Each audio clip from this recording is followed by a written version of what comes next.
Well, good afternoon, brothers and sisters, young people and friends. If you've been looking at the screen for the last few minutes, you might have noticed there's a trembling going on. I thought that was kind of interesting, wasn't it? In the light of verse 20, that all the men upon the face of the earth shall shake at my presence. Well, we'll just take the power cord out. I think that takes care of the trembling. And we should be able to just look at this without trembling, because really we want to pay attention to this chapter. And I particularly wanted Ezekiel 38 to be read, because as far back as I can remember in my childhood, my parents being Christadelphians, this was the chapter, Ezekiel 38. And brethren came to us who were old enough to be my granddad, and they would always take Ezekiel 38. They'd go through the same thing. And Dad would go through the same thing. And now I'm going through the same thing. And my children are going through the same thing. And the grandchildren are now going through the same thing. We always go to Ezekiel 38. So it's something we should never tire of. And it's something we really need to pay attention to. This address will be light on how, but it will be heavy on why. Light on how, because I think, as you'll see as we go through this address, that you have to be very careful if you're going to try to tell yourself or show to other people how this will happen.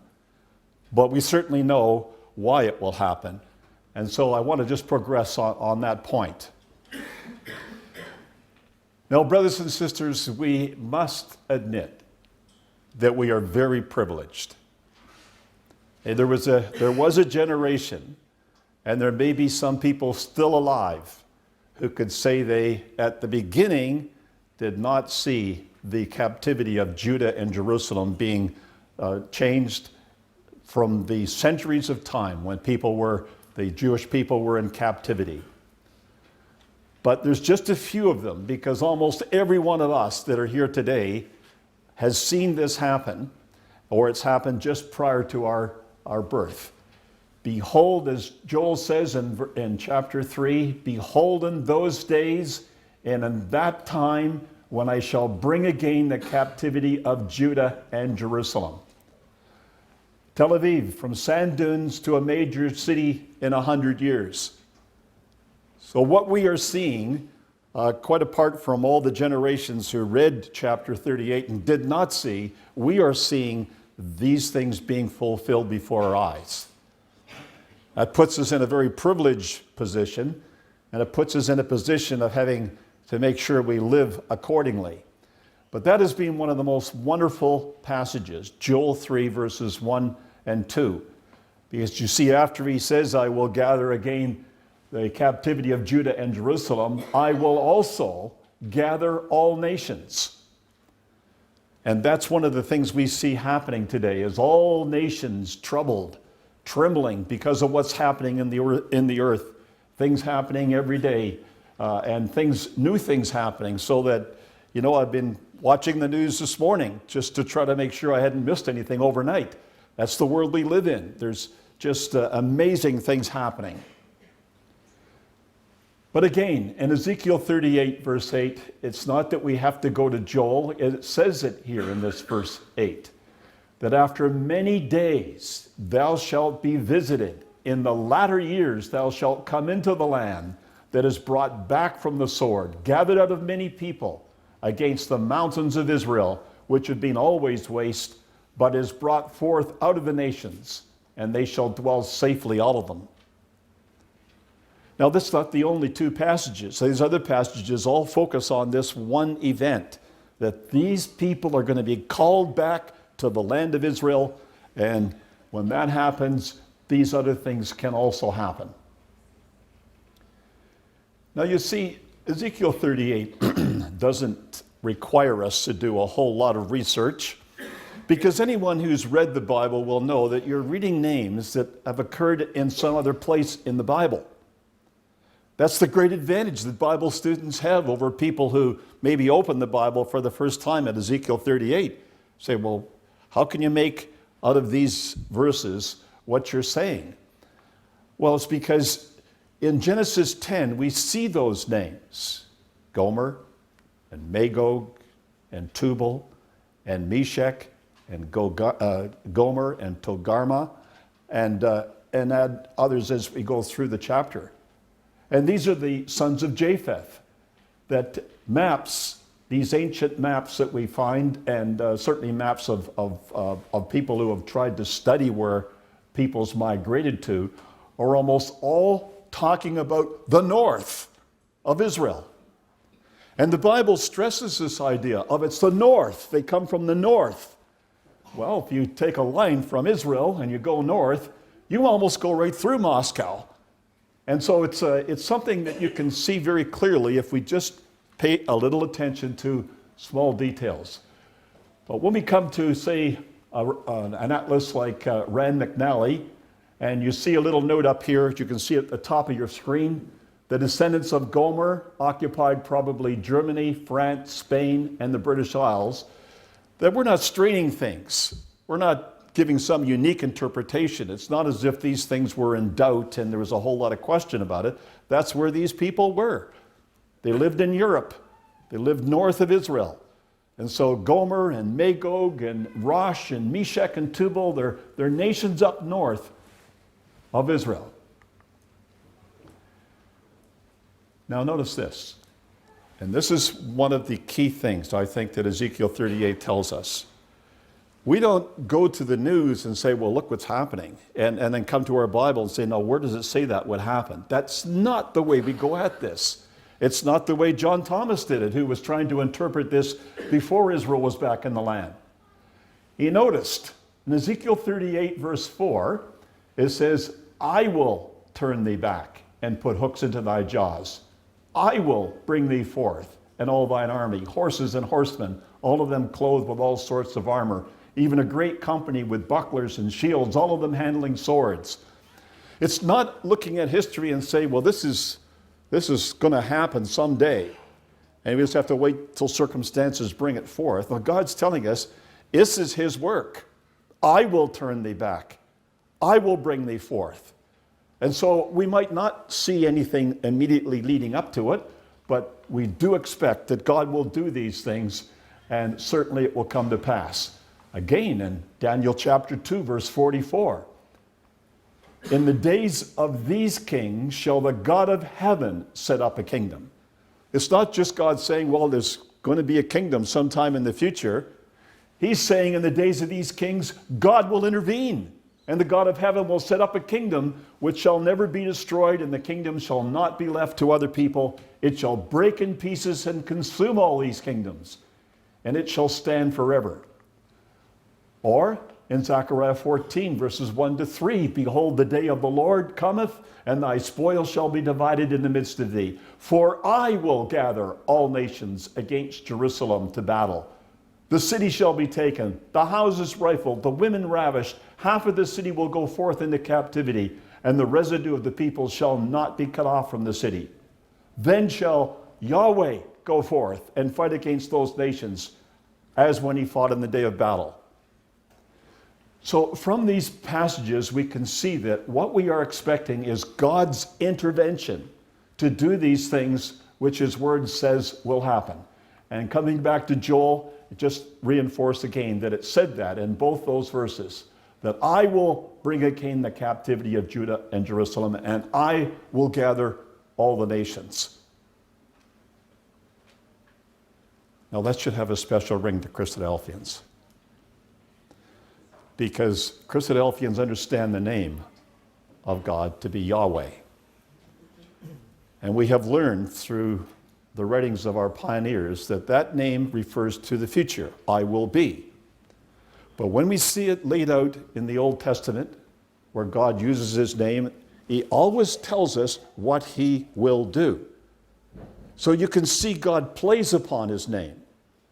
It's not just I, it's Yahweh that will do this, because he is the one who will do these things.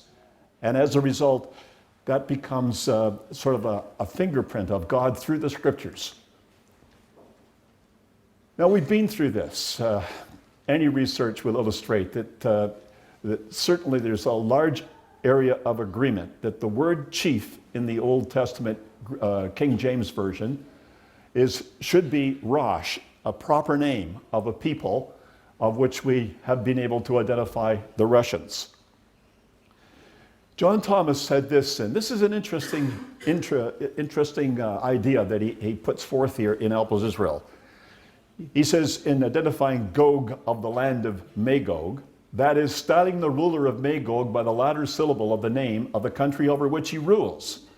We have seen that Magog is the region extending from the Rus, or Russia, to the Rhine, comprehending Wallachia, Transylvania, Hungary, and Germany. Of course, the prophecy must be future, because the prince of the Rus is the Gog of Magog, and as yet no emperor of Russia has been also emperor of Germany. So you see, when you look at how these things are going to come to pass, and even what the Bible itself says, you have to be true to what it says. That this Gog of the land of Magog must be an emperor who was linking Russia and Germany. And many people have seen in times past what they thought would likely be this link, but yet we still wait to see that link, however it will come to pass. He goes on to talk about Gomer and all his bands, the house of Togarmah of the north quarter and all his bands. Many peoples of Europe with Russia is really what that's saying to us. And then, of course, Persia, Ethiopia, and Libya with them, all of them with shield and helmet. And you will see, I feel certain that as we go through all our talks today, you'll see these other nations mentioned in more detail. So, in just a summary of those few verses of Ezekiel 38, 2-7, this is what John Thomas went on to say in Help Us Israel.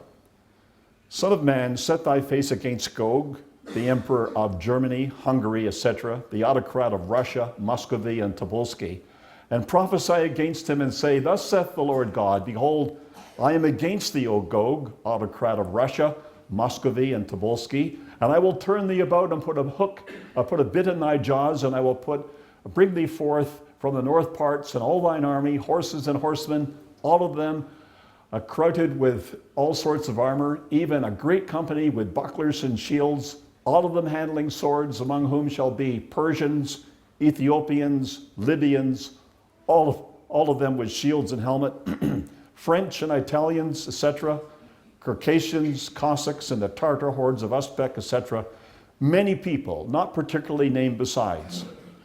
Be thou prepared, prepare for thyself, thou and all thy company that are assembled with thee, and be thou imperial chief to them. So in being more particular, even though we see a lot more than John Thomas saw, he was reading what he could make out of Genesis 10, Ezekiel 38, and as a result, he mentioned all of those names of nations. Yes, I think you can see that a little easier today. The idea in verse 7 of Ezekiel 38, be thou prepared, prepare for thyself, thou and all thy company that are assembled unto thee, be thou a guard unto them. And Russia seems to be going out of its way to illustrate they are going to protect their citizens. It's interesting just to see where Russian citizens are, not the least of which is Israel itself, for the number of Russians that have come from Russia to Israel, so that it's a significant part of the Russian population. If they really had this policy intact everywhere, we might see a lot more of those kinds of missiles protecting their citizens. Now that there's some work to be done on this is obvious from this rather recent map of NATO and Europe. So the blue countries are the NATO countries, and you can see, if you certainly can remember back to the Warsaw Division of Europe, that NATO nations now reach far more into Eastern Europe and towards Russia, and that this has become quite a sore point for Russia to have to deal with the fact that these nations on the western border of their nation used to be Warsaw Pact countries. We've got a lot of movement to see there, but we never know how long it's going to take. And we have for years thought that this could happen very quickly because of just the ability of the Russian nation and the hostility of the Russian nation towards its enemies. If you can remember back to 1957, well, some of you will remember that, and certainly remember that headline, though it may not have been that in your paper. It's here. The Soviet fires Earth satellite into space. It's circling the globe at 18,000 miles per hour. The sphere tracked in 4 crossings over the US. Well, American citizens and the American government sort of went wild at this, because in the 50s there were these huge bombs and missiles being developed. And to think that some foreign nation, hostile nation, could send a little thing right over top of your country and you couldn't do anything about it, started a lot of things, not the least of which was going to the moon in '69. So we've seen rather spectacular things happen rather suddenly, and we've noticed what has taken place in reaction to them. I can well remember the significance of this. Like, when you get a bomb that's 100 times bigger than Hiroshima, the one dropped in Hiroshima or Nagasaki, and they say, well, we have enough bombs to kill everybody in the world many times over, you see the madness of it. And that's where the idea of mad came from, is that this is absolutely madness to ever have weapons like this. But that's the world we live in. And not only is the world we live in, it's interesting how many times Putin has raised this issue recently, that he has nuclear weapons, and that if they were pushed, they would use them. So it's not as if, it's a thing of the past. We don't have to concern ourselves anymore about it. This was a major concern to the Americans, not so much to the Canadians, but certainly to the Americans, when Khrushchev decided that he was going to send his missile boats to Cuba and establish just on the southern fringe of the United States a group of hostile missiles. And you can see the plan there they had to intercept them. And fortunately, I suppose, the Russians decided maybe the best thing would be just go home. And they did. Now, this is an indication of how we saw this in the 60s. This was a chart that was painted in Australia here. It was a chart I had in my use during the Six-Day War, 1967. In that Six-Day War, we were in Queensland.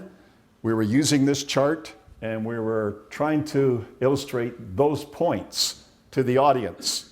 It was exciting times. I don't think I've ever had any time or an opportunity to speak that was so exciting as it was during the Six-Day War, to be talking on that to a public audience.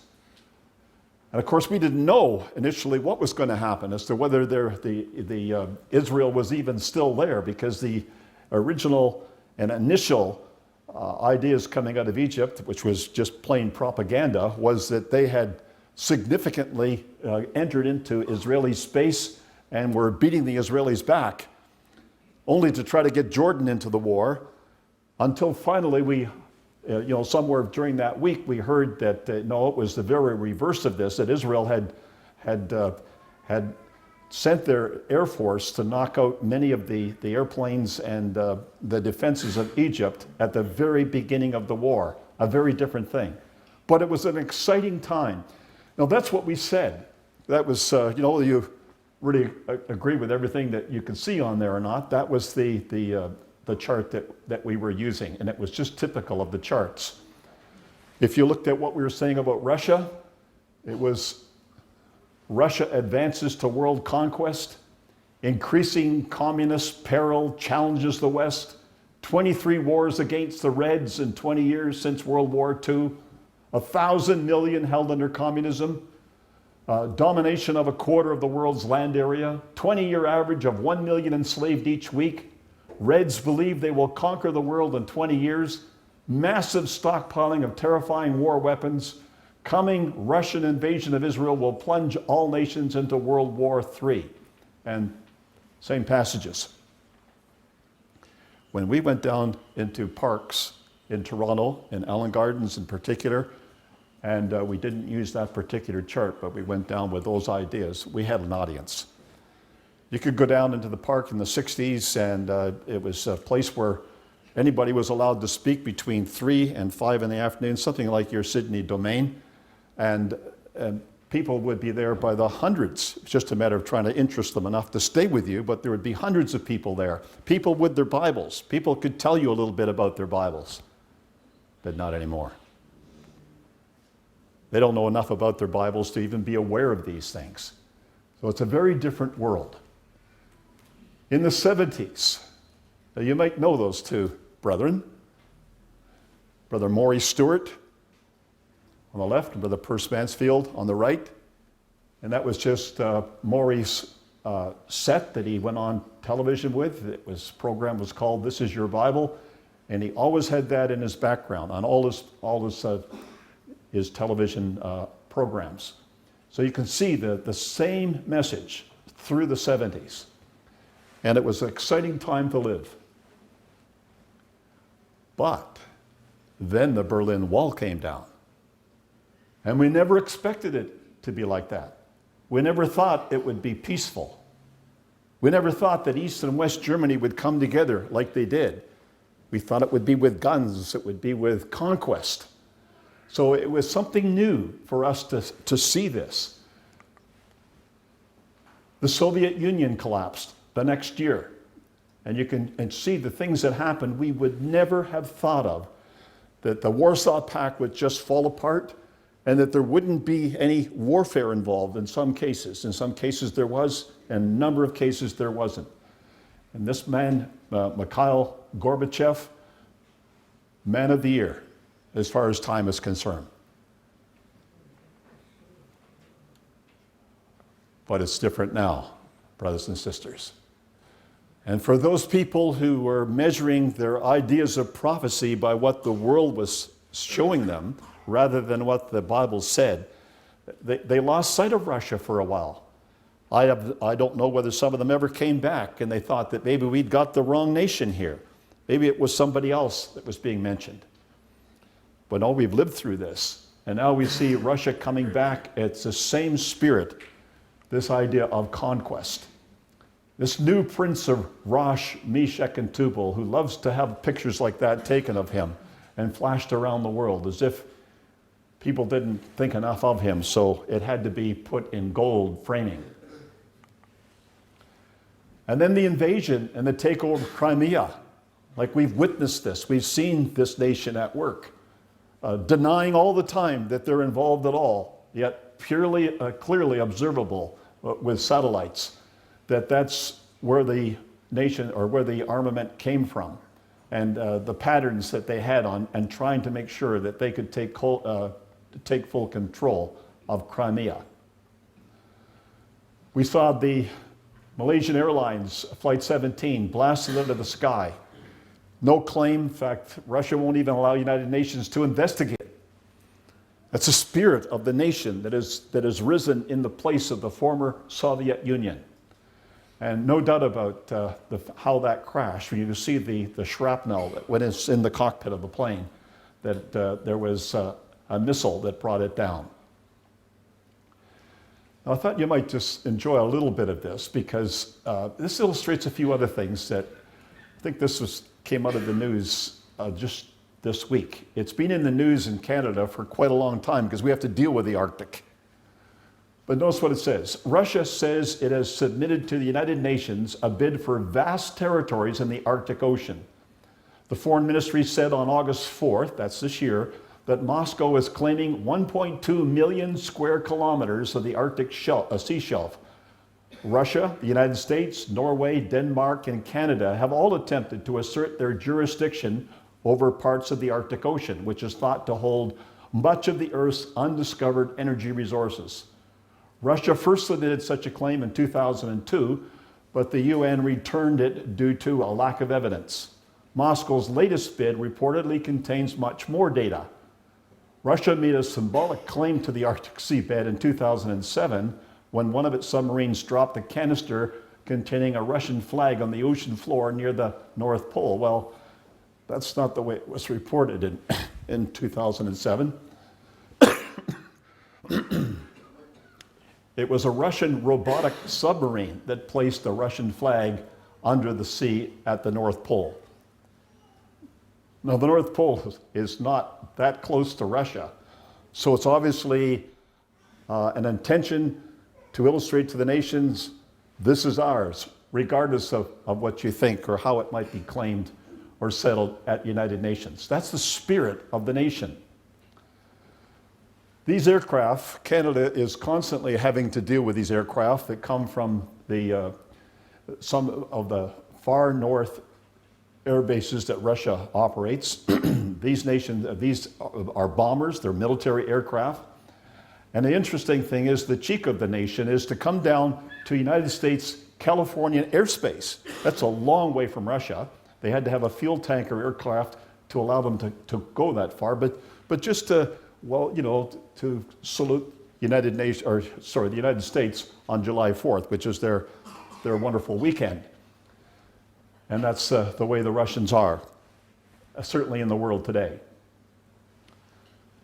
Well, we're not too interested in the way they are today. We just wanted to have a look a little bit again at this passage, because God says, I will gather all nations against Jerusalem to battle, and the city shall be taken, from Zechariah 14. And so however we see Russia and Europe coming together, the object is to gather the nations to be against Jerusalem. It's not just to bring them together. So if you were to go to Jerusalem, and Sister Dorothy and I did this just for one of our anniversaries, we thought we'd go to Israel, we just rent a car, drive around, and have a look at what interest Russia has in the city of Jerusalem. Why would Russia be drawn to Jerusalem? Why would Europe and Russia come together against Jerusalem? Well, there's a picture of the old city, and you can see it's fairly well inhabited, the area. But there's obviously a Latin quarter of the city. There is a Arab quarter of the city. There's a Jewish quarter of the city, and there's a Greek quarter of the city. Like, that's pretty obvious when you go to the city of Jerusalem. So we were interested in the Greek quarter because it's something that we didn't know that much about. We just wanted to see what else we could see there. Well, when you see this, you start to see why Russia would be interested in Jerusalem. See, that's the Church of Mary Magdalene. It sits just at the foot of the Mount of Olives, and it glimmers and shines in the light, just the way the temple or the mosque rather in Jerusalem does with its gold topping. So the Russians really do have a presence there. And this is something we would never have thought of, as that the former Soviet leaders would ever, desire to have the presence of religious leaders.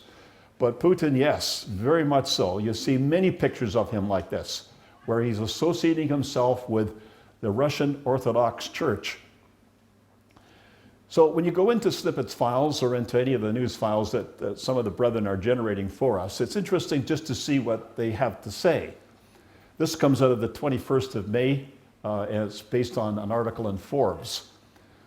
When Putin came to power, it says, he shrewdly noted, that's the Russian Orthodox Church's useful role in boosting nationalism and the fact that it shared his view of Russia's role in the world, and began to work towards strengthening the church's role in Russian society. That never happened in the Soviet Union. So you can almost see that something had to happen in Russia to bring them this way. So early in his presidency, as I continue reading here, the Russian Duma passed a law returning all church property seized during the Soviet era, which alone made the ROC one of the largest landholders in Russia. Over the past decade and a half, Putin has ordered state-owned energy firms to contribute billions to the rebuilding of thousands of churches destroyed under the Soviets. And many of those rich oligarchs surrounding him are dedicated supporters of the ROC, who have contributed to the growing influence of the church in a myriad of ways. Around 25,000 Russian Orthodox churches have been built or rebuilt since the early 1990s, the vast majority of which have been built during Putin's rule and largely due to his backing and that of those in his close circle of supporters. So obviously Putin is pushing this. This is another little illustration of the same thing. And it goes on. It gets really quite intriguing as you see what he's up to. So this is a later version of Forbes. Vladimir Putin and Alexander Dugin. Now, you don't see too many other people associated with Putin. You almost think that this man runs the whole show himself. But this man, Alexander Dugin, is one of his advisors. And his vision of holy Russia, which is shared with the Russian Orthodox Church, sees Russia's mission as being to expand its influence and authority until it dominates the Eurasian landmass by reason of a strong, centralized Russian state aligned with the Russian Orthodox Church, championing traditional social values over against the cultural corruption of a libertine West. Now that is just such an amazing turnaround for Russia. Seeing the West, seeing how the Christian values of the West are just plummeting, where many things that have been, the roots of Christianity are just being pulled out one after the other, Russia seems to want to champion them. And you can see that if you have a look at the news. And so he's winning over, he hopes, the various parts of Europe to bind them together with the help of the Russian Orthodox Church. So while all the things that he's doing with his military and all the threats that he's stating to the world about his military and what he could do if he wanted to, this is a side you don't see except you just read closely. The partnership between the Kremlin and the Russian Orthodox Church has been aimed not only at articulating this sacralized view of Russian national identity to the domestic audience, but also in advancing the mission of the Russian nation abroad. The manner in which the Russian state and the church has been cooperating, however, is undermining their jointly stated goal of building a Russian world that dominates Eurasia under Moscow's benign imperial oversight. So there's obviously things about it that people are wondering about, and that seems to be our world. It's not far off communist policy. You take 2 steps ahead and you back off one. You take 2 steps ahead and you back off one. Well, on that basis, you can be fooling people to what you're really doing, but you are advancing your initiative. So we see pictures like this, of this Christ the Savior Cathedral in Moscow, this beautiful building that now illustrates Russia's new role in the world.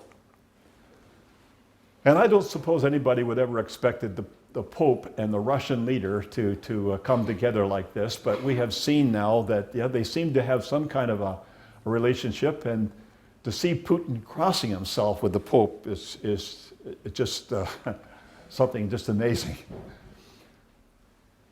Now, in this article, which is Putin's Christian faith is central to his policies, I wanted to just note this. It says, and Putin gained firm support and endorsement from that inveterate and most intransigent anti-communist, Alexander Solzhenitsyn. Before his death in 2008, Solzhenitsyn praised Putin and stated that he believed Putin's personal acceptance of Christian faith to be genuine. American Ambassador William Burns visited Solzhenitsyn in 2008, shortly prior to his death, and quoted him as saying that under Putin, the nation was rediscovering what it was to be Russian and Christian. And you just can note the article there. Just going on the next paragraph. Well, initially following the Yeltsin pro-American and pro-Western lead in foreign policy, Putin was also aware that Russia was undergoing a radical transition from a decrepit and collapsed communist state to the recovery of some of its older traditions, including a mushrooming, vibrant return to traditional Russian orthodoxy, a faith which he has publicly and personally embraced. You don't believe everything that you read in the news. We've learned that. Because in some cases you can read these things, even though they're filtered out by brethren, and you say, well, that's kind of interesting, that seems to be a new direction, and then find a few months later that the very opposite is being reported. I mean, people should not be gullible about the news at any time.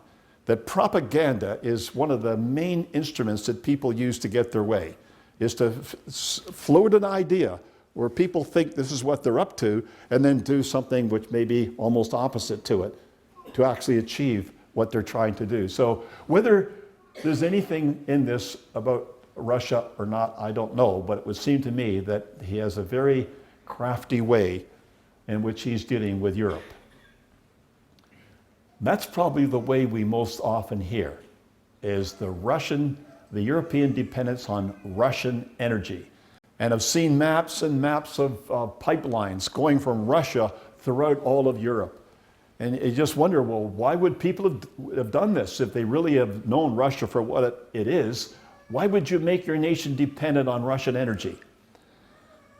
And you never can forget that God says, I will do this.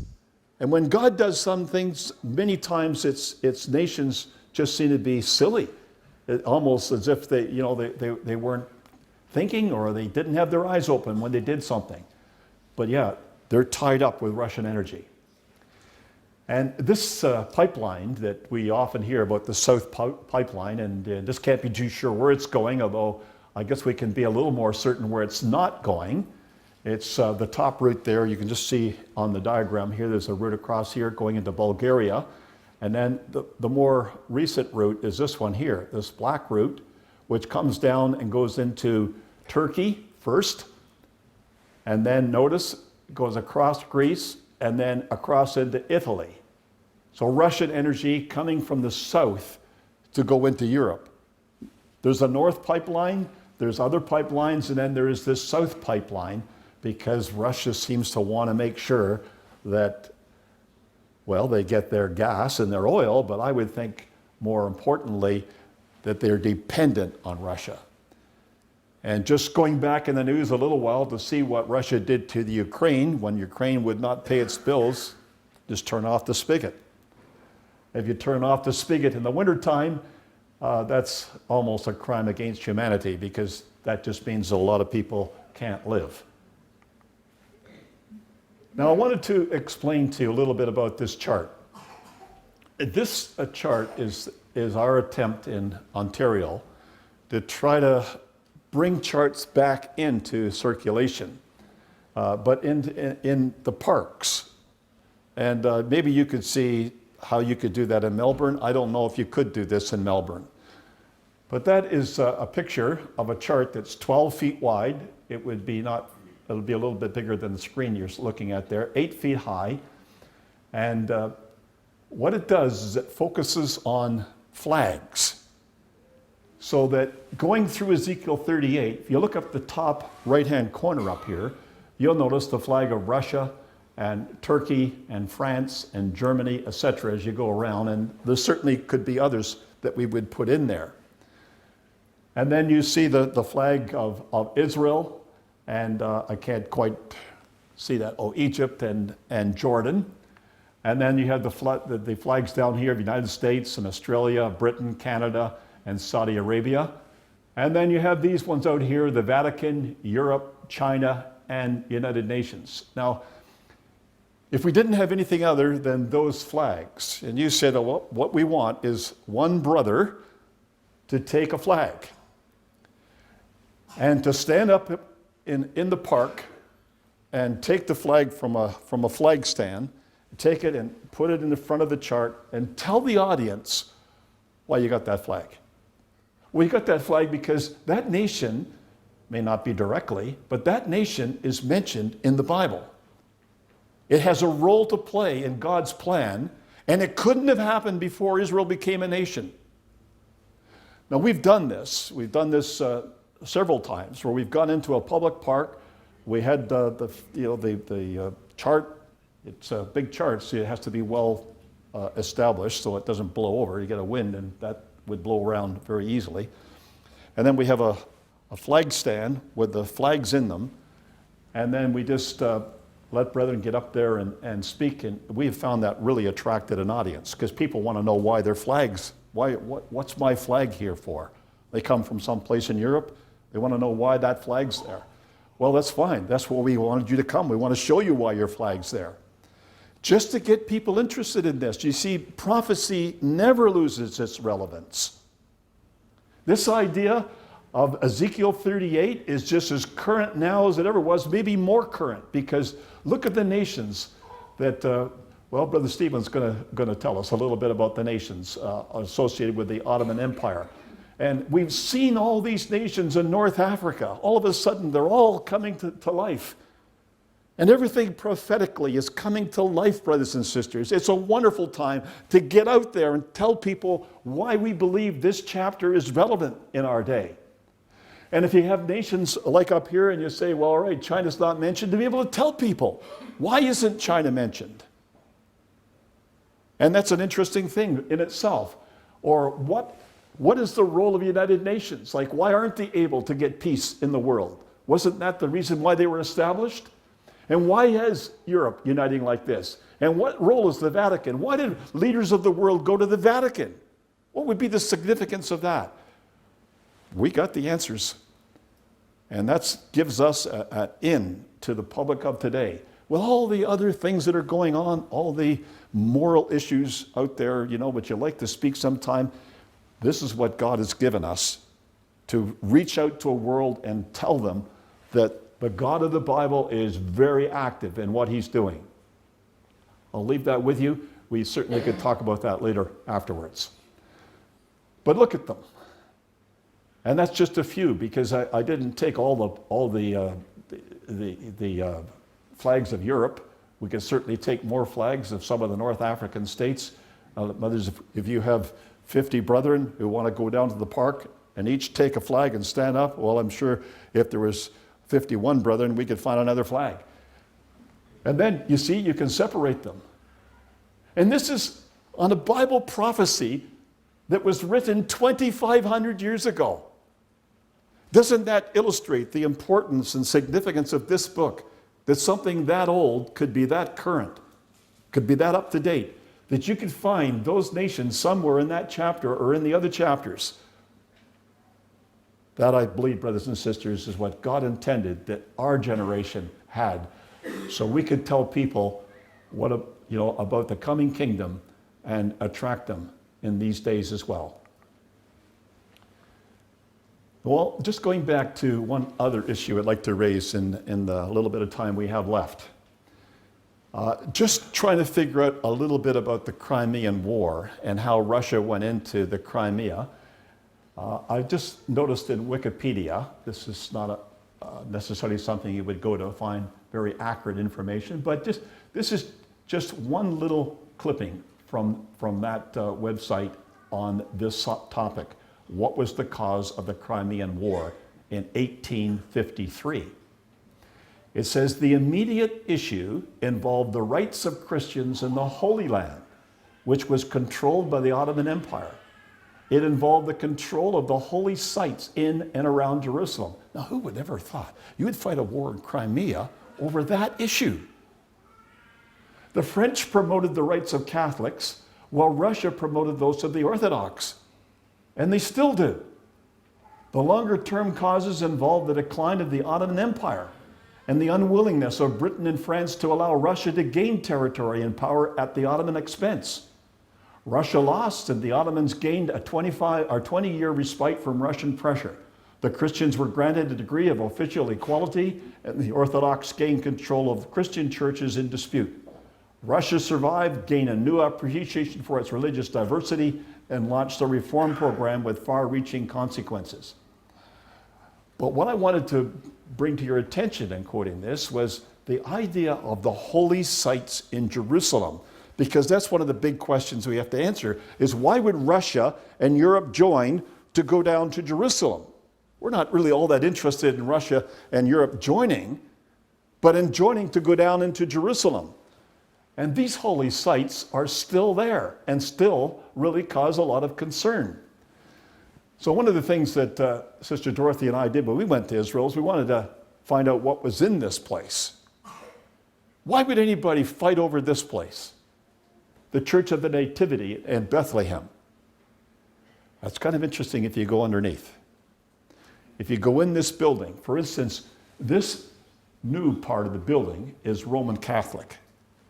But if you go to the old part of the building, it's Orthodox. It's Greek. So here you got a building where you got Greek and Orthodox, you got Russia and say Western Europe actually looking at this site and seeing this as an attractive place. Well, if you go down, if some of you probably have, there's a grotto. You go down underneath and there's this little tunnel. And this tunnel leads you to a place where you see a silver star on the floor. And the Greek Orthodox tell you, oh, that's where Jesus was born, right there. This is Bethlehem. And they claim that's where Jesus was born. This is the church floor was here, or at least the part where Jesus was born was right here. The church was built up, obviously, afterwards. However, having looked at that and say, well, that's kind of interesting. If you turn around, all you got to do is just turn around. Over here is a manger.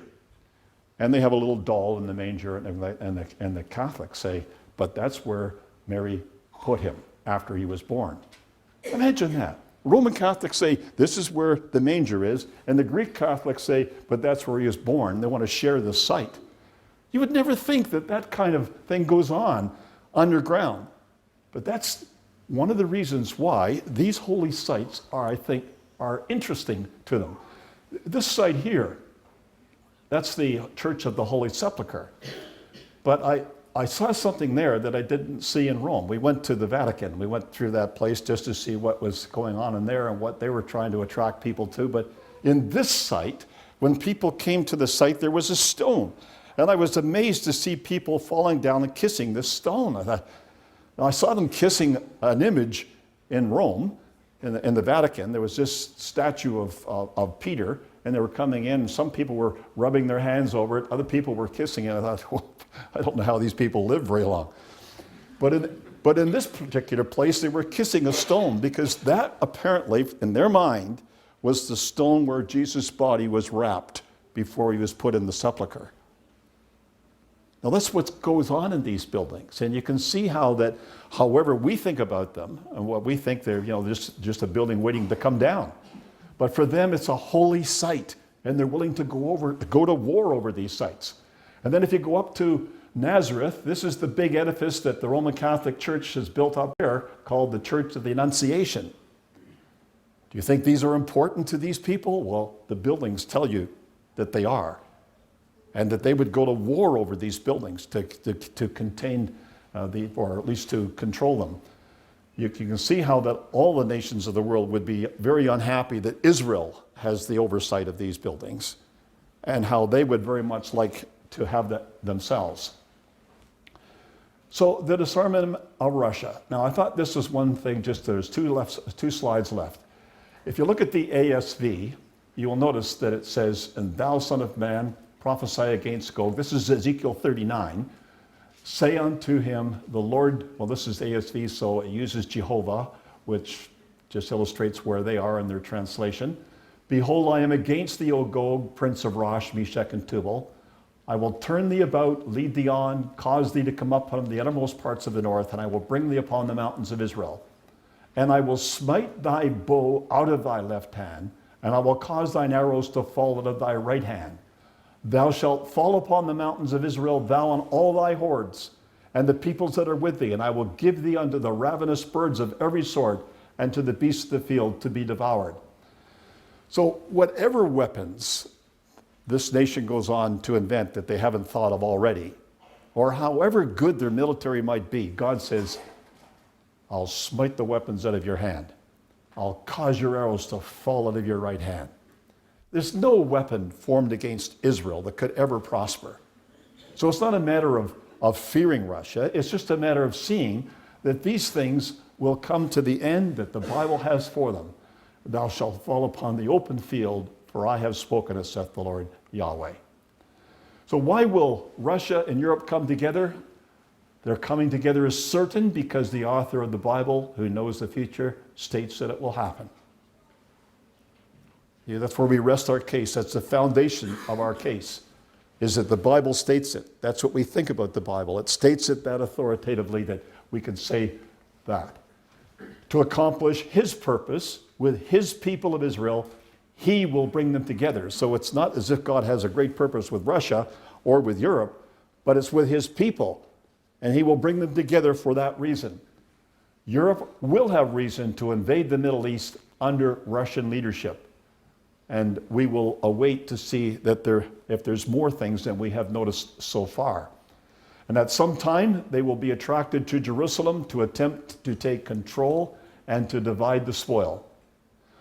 But as we've seen the Word of God tell us, all nations will find Jerusalem a burdensome stone, especially those who rise up against her.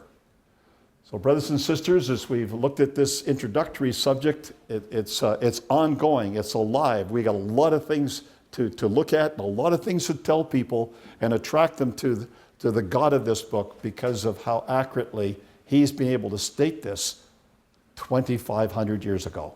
Thank you.